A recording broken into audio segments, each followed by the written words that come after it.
page and see years ago, emote address, emote na pata. From that page, I emote on FB, on IG, Instagram, I get fresh emote. Watch out. Now when you may face it, on God I can may face it. I'm going to tell you, and I give it here. Go get her. I confirm.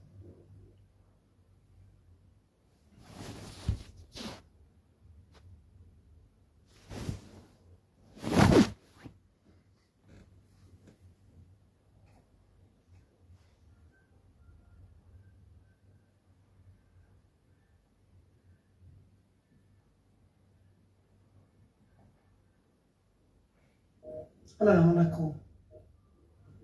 If I'm God, I can't see ya. I'm going to wait here. I go come get him. I'll get the account.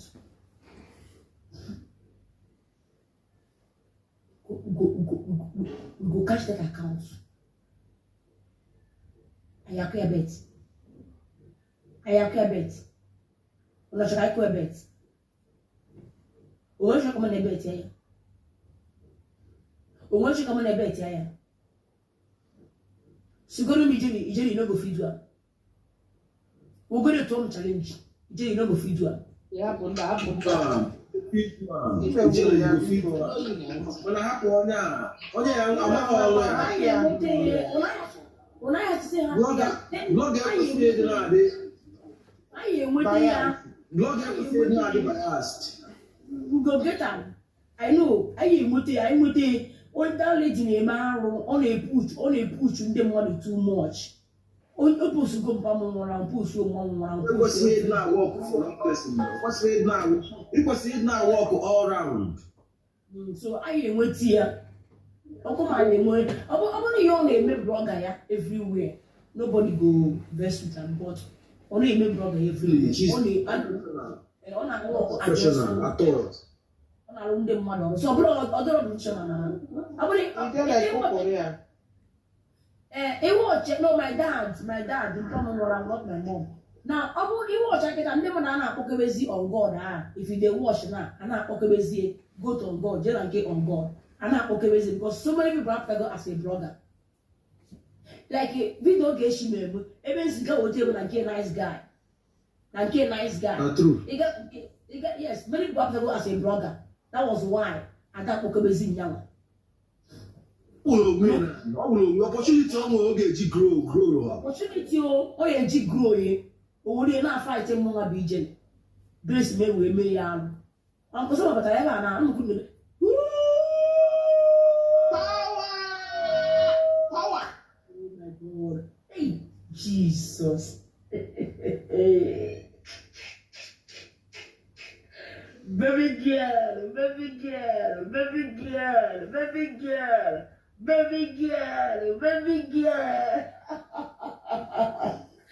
Hi, Uncle Sam,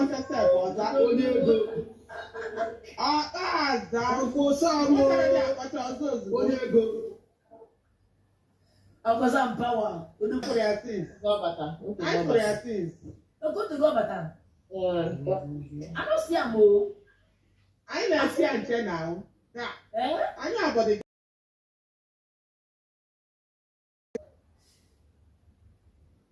Na never come the man named Uncle Sam we say Uncle Sam but never. Odogu e kana nwa mo so. Uncle Sam power. Otokwa gi chozo. Egi yokodo na nwa. Ente so kwa nke ifuru. Ente na ohu kwa nke ifuru.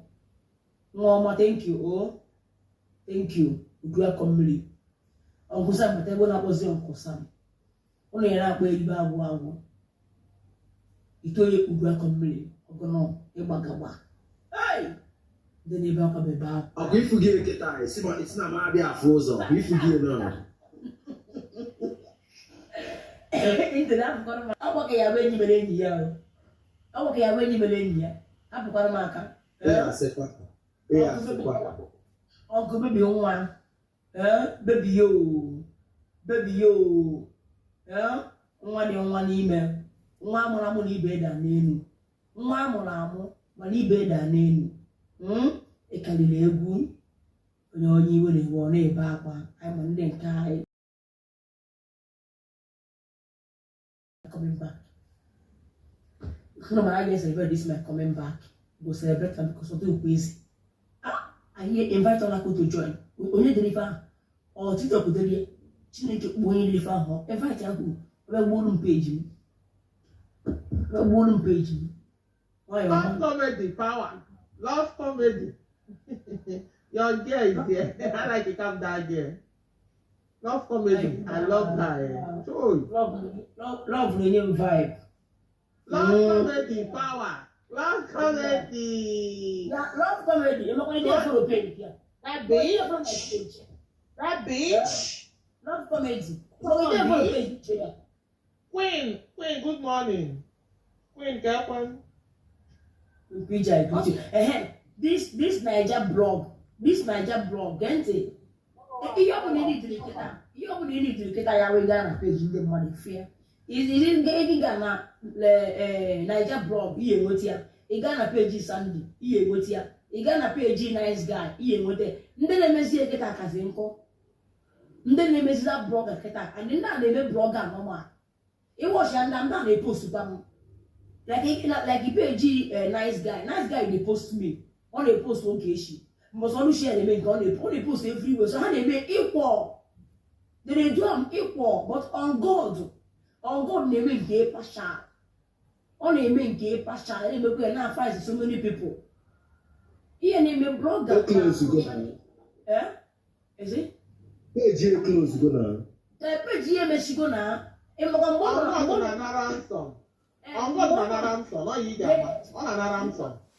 than 19 followers, 19,100, or 19,005. Okay, 19,500 water. Since the year, okay, that 19,000 something now. Okay, I do about 20. I want to go to 19 now.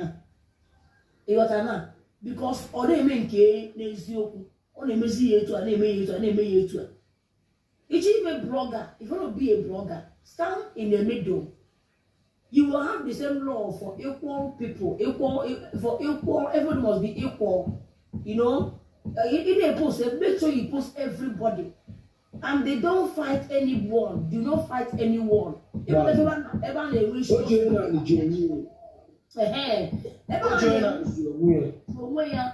they want to reach one post to it's only Georgia equal George. MSDB support to own you hate you. Page you down and one hour. If you see your page on one and you go fight again. Because they watch the reason why people stop calling on God, goat on God and Jake, goat on God on Kusama join the no, and you see if you can use a marker on Kusama join. So if you are going to join now, why for you? Why for you? I need down for some power. I say here. TikTok is never near Ezena.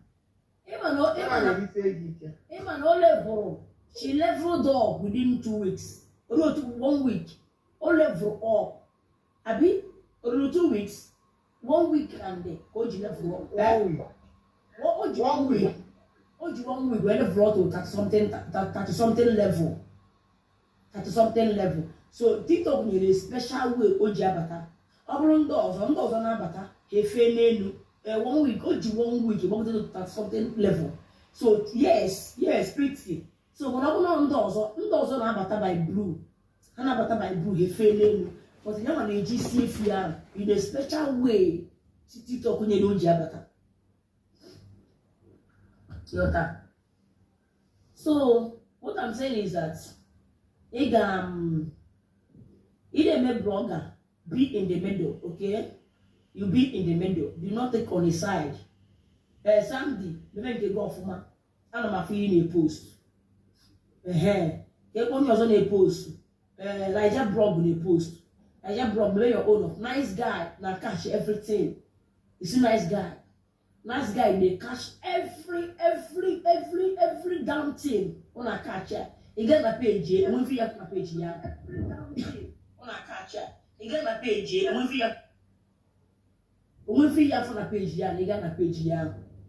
So on a nice guy, can not get check is something. If you go to nice guy, yeah, So on God, bye bye.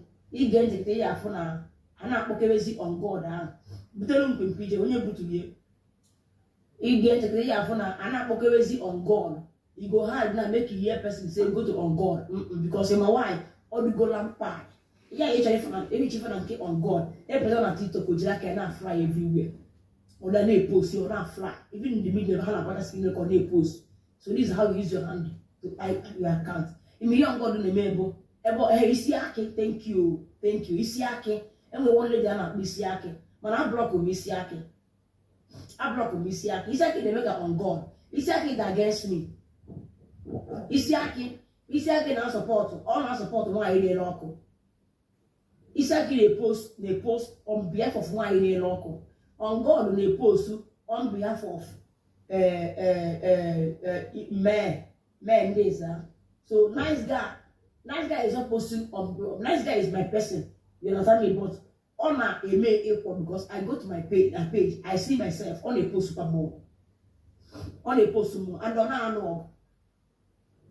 Isiake post that against everybody honor in a favor of one yoko. I take current now and we take the time shaking now. I block from Isiake and they never be nice. In my end, to be nice. In my wife, let me tell you this one, you be nice.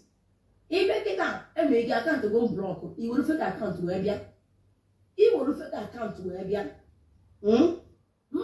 you broken now. If you see you not get that. You may follow me. If I block you, once you move my BJ block or go, hardly can my friends see the you with your view, your videos. Anybody when they follow me, won't say me, I don't block you.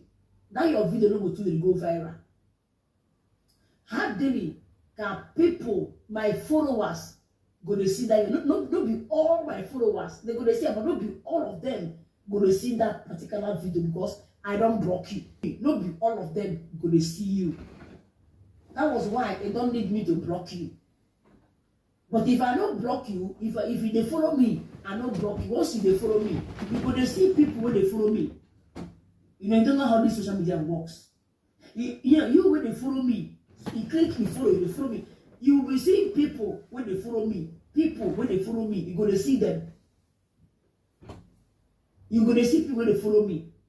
But in block walking, you have then they follow me, they don't go see you.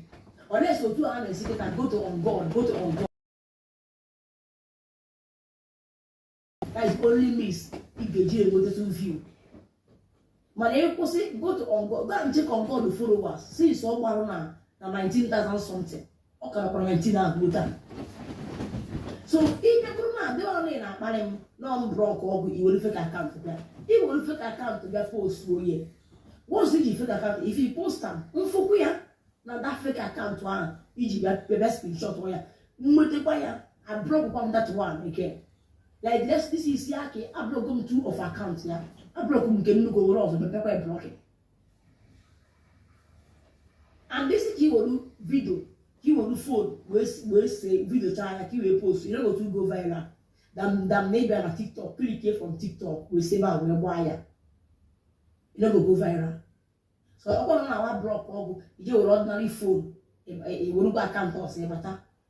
You will go fake account matter, will block, will video wire. I go see block you. If I see him, I go block him. So no need, then I hide. All you need to do is be nice to everybody. Maybe equal. Then I'm not going to block you. Then about content again. A blogger doesn't side anybody. A blogger doesn't take on a side. You have to be neutral. You have to be equal. You have to love everybody. You have to be on your own. Be on your own. Don't go to say, and they support this one. Because I love it. You don't go walk. On God, I want to page on God and now you watch your own one. And then with another fake account, with a bunny appearing blocking. And on my case also one page, but so say not on God block oil. And you watch at the idiot. Other block on a big account here. Other big account here can block on a big account here. Can happy if you fall in media a big account. More way if it. Or more block or more, you take away blocking her. Increase me go pocket or memo of block mama. You and me obia na watch name life or memo of block or na account na watching. Or you na watching or watch a channel. Then you also you make abo or block or where can happen fear. I know with so many fake accounts, but I block them the big account on God. Then block all on God backup accounts. I block them backup accounts, yeah. You don't people go also jab but I can now because no matter I can block on here. She must not touch me again. But that's how I look at she won't tell you to block or unless you get your blogger no more. Be doing your blogger no more. You can make your blogger no more. I have to go idea. I believe it again art. Uncle Sam. Now I never has got a gift. Uncle Sam. Thank you so much. Uncle Sam, Papa. Uncle Sam, power. Go Sam. I'll give to God in a minute. Good luck on me. Uncle Sam. 300 coins going to be it's not a gift.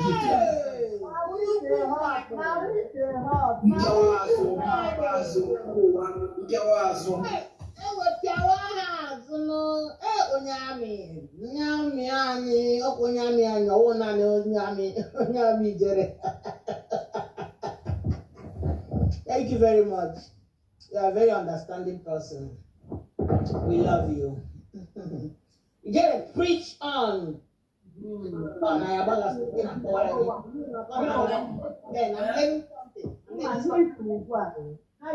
Ọwọ́ everybody ga-ekwu ya. Some people na carry bias that ọtara ha ikwuru about both nke bụ eziokwu. Ọwọ́ everybody ga-ekwu egwu on God ahụ eziokwu. But otu isi bịakwu ga na-agwa ndị ke gị what to post and what not to post. All the very right. You are very good. Yeah. Yes, I'm not because nice guy no here. Nice guy in a post. Away if you are gonna page nice guy, they are pay for. Nothing way to go visit for nice guy page. Nice guy. On are they steady active? That nice guy. On are the fucking steady active. Why watch your number on? And on a middle. On a middle. On a post to woman. On a post to woman also. She they post me. Nice guy is my personal all our cartel, but he they post me and I love it. No in the middle.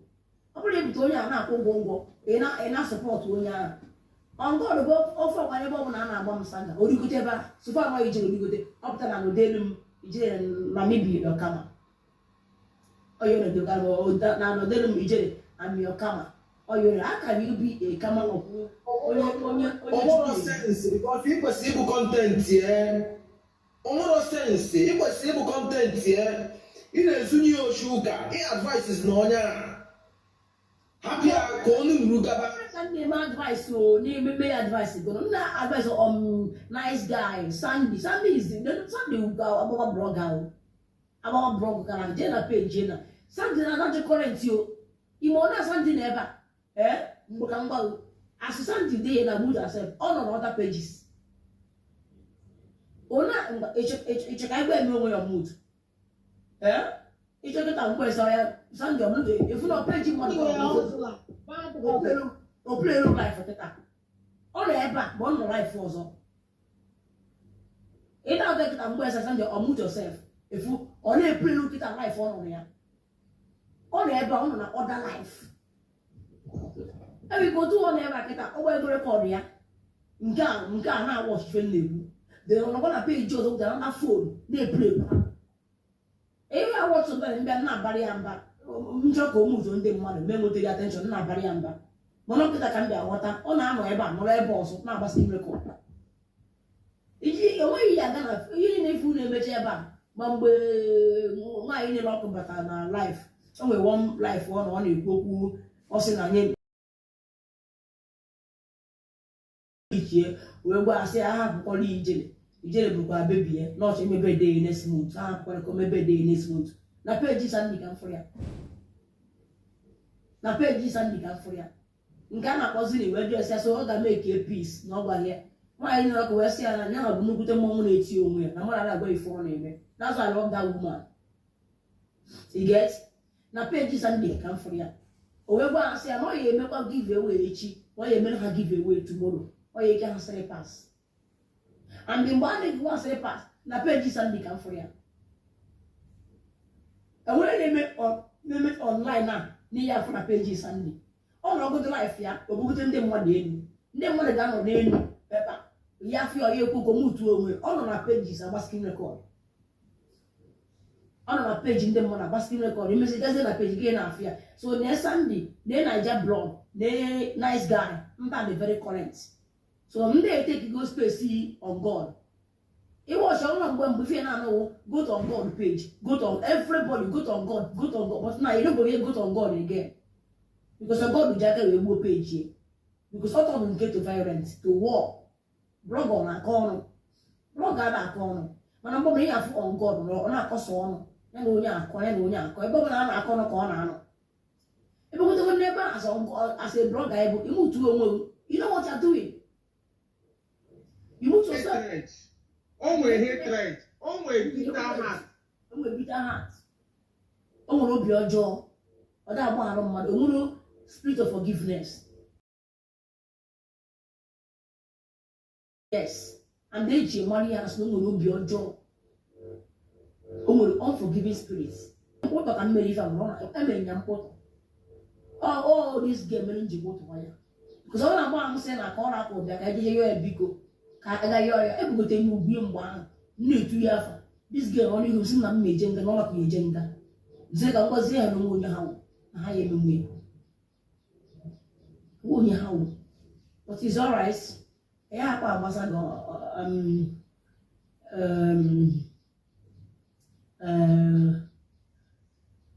nkwụsam na-enekwa ma ndị America na ala ikpọsaga so only any people that make with Uncle Sam Pugodo, I have a meeting. Uncle Sam Pugodo for 10 minutes. Give a tapas here. Pugodo for 10 minutes. Uncle Paketa, only I like him this thing. So Uncle Sam Pugodo for 10 minutes. Uncle Sam Pugodo for 10 minutes. They are lucky. Lucky didn't Joe. Lucky ịdị njọ mma agbakọ ụsaga Lucky ma agbago bịa Sandy gaa na peji Lucky na-etogoro m picture Lucky so ihe a na-ekwu since ebe a ego flight a ịda anụ ya Lucky ịdị njọ o ịdị ezigbote njọ so onye esikwu na mmede nga ịlaikere ya Lucky ịdị ezigbo njọ na apụ a Lucky na ihe na-ekwu ịdị njọ na akaụntụ m n'elu and they tell you now akọma ya ụgha biko I know they beg you. May even down soon, eh? If you have been in the meba, legend than apata. You may clean a the last time I 100,000, all about 2 years. You have 100,000. I'm on the water able to be when you may go. On BBK water when you the one. Eh? Lucky I blaze with him for Dona and John. Ọ nọ obodo oyibo agwanya sị obodo oyibo anyị na ọ bụrụ na enweghị ife na-eme ikwu ka anyị tọrọ ego ebe a anyị na-ezere gị ego ka mara ihe ị na-eme ekwute okwu iweta ego ebe a gị izukpụla ka esu ọ mikpugo kịta ahụ na-awọshi ahụ ọ na-akọmentizi na-egosi ya kọment again obodo jụọ oyi kịta ọ dọrọpụla fi na-eme oji obodo jụọ na ọ dọrọpụla fi na-eme oji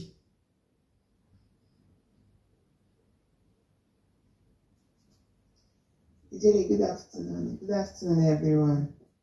Lucky, agba ngosigo ana m ana Lagos taa nye m ego flight iyi omego flight ya eje nje kwụgwọ chika nje kwụgwọ ụgwọ n'obodo ngwa na-eshi ka m ya ekwuru eji ekwuru ebe ọ bụrụ nchekwa ka ọrụ m ya kwụgwọ flight na-eji weta Lagos for what reason chika nje esetọ kịta nje kwụgwọ flight eshi ka m ya Matapeshi, ayapa mo, osu efako. Aba mo na tu efiku apana. Veje balance, do apeshi. Let me go to reception. O ma mo sikuna. Kanja ko wo wo. Kanja ko ngota. Onweshi, papa. So I go pay for his bills. When I tell you people to flight, I'm not a me they come here. I go pay.